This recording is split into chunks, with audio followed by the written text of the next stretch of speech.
Já, svona tilfinningin að vera komin áfram í aðra umferð í forkeppninni.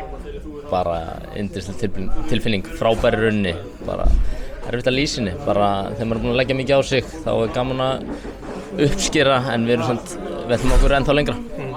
Þið vinnið á í báða leikjum, það er nokkuð stórt. Já, bara mjög vel gert og hrósa þjálfarateymið og alla í kringum að hvernig var sett upp leikinn og við breyttum aðeins pressunni í dag ef við vorum úti á móti þeim.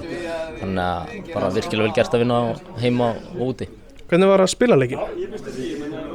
Það er alltaf ógeðslega gaman að spila í Evrópu, þannig að það er eitthvað svona ekstra við það, þannig að bara ógeðslega gaman. Þú ferð aðeins í gegnum Markís og skóla, hvernig lýsir því?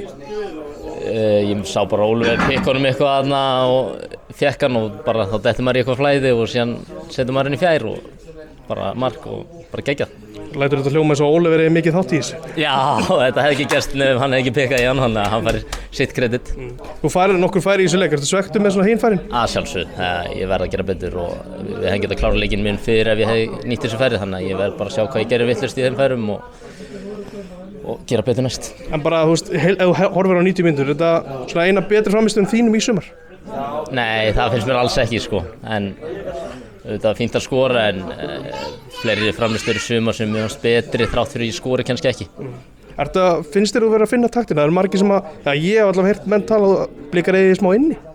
Já, mér finnst ég vera að koma mér bara í betra og betra stand en eins og ég segi þá bara á maður helling inni og vonandi að maður nái bara að finna sitt gamla fórum og þannig.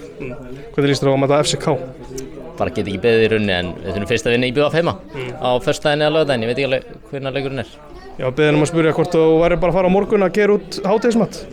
Að sjálfsögðu, möguleg sefur aldrei. Á lokum erum við að fara að sjá Steinda og fasteignasalann á Parken. Já, þeir láta sig ekki vanta. Takk fyrir þetta, Jason. Takk hérlega.